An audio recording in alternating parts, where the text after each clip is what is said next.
Hello, and welcome to another Dwarven Tavern 5-minute review. This time, it's Warbirds from Outrider Studios. The book goes for an amount. Not really sure how much it sells for, but you can find it at outriderstudios.com. It's a small-ish book. It's a standalone role-playing game, and it is beautifully done with some wonderful comic art on the inside, and that comic art is can be seen throughout the book in various detail. It is very thematically based. It's based on World War II flyboys kind of a situation. The game itself is good, but I have a major bone to pick with it in this instance. And the major bone that I have to pick with it is the fact that it takes so long to get into the actual rules. The book is organized in such a way that you have to read. Not that's a bad thing or anything, but you don't really get into the character generation until page 85. Okay, that means that there are 84 pages of setup to the game before you actually start to roll up your character. Normally, actually, I do have a problem with that. I like to see all of the rules laid out and set up at the beginning, and then I had this problem before with a different role playing game.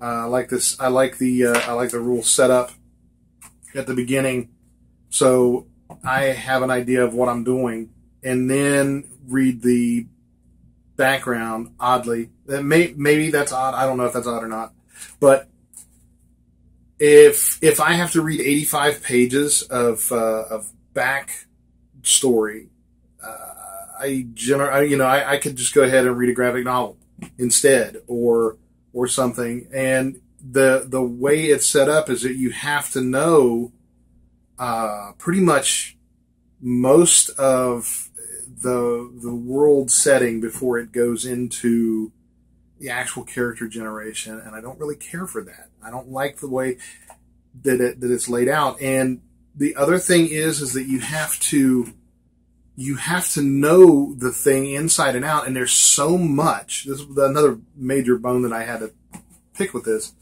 is that there's so much stuff, there's so much material that you have to remember, that it leaves very little to the imagination. Everything is delineated out to the nth degree, and you don't have to make up anything for yourself, because it's all made up for you. And that also lost me some interest. Now, if you like that, this is the game for you. The rules are very simple. They're not simplistic, but they're very streamlined.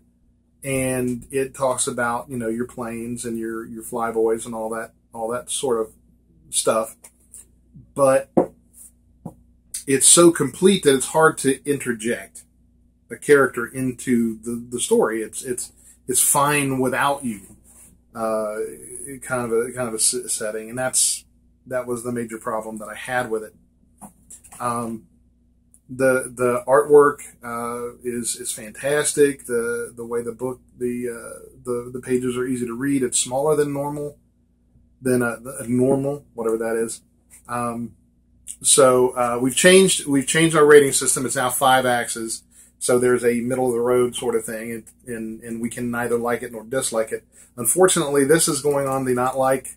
I'm going to only give this one 2 axes, because 2 out of 5, which is below average. It gets a whole axe for being pretty. It's a very, very pretty book. It gets another axe for it's the concept is, it's great with all the floating worlds and that sort of thing, or floating continents and the like. And the setting is cool, so I give it an axe for that. But it just doesn't hold up. And as much as I like being positive, I can only give this 2 out of 5. And that is Warbirds from Outrider Studio. If you like it, if you like that kind of setting where you have to read a bunch of history and a bunch of stuff, this is definitely the book for you. But I didn't care for it. I didn't care for it at all. It left no room to the imagination, which is what role playing is all about. So again, Warbirds, Outrider Studio. Check them out, and maybe you'll like it. I didn't. And don't forget to give us a like and subscribe. And I am Jeff Goins, Dwarven Tavern 5-Minute Reviews. And thanks for watching. See you next time. Let the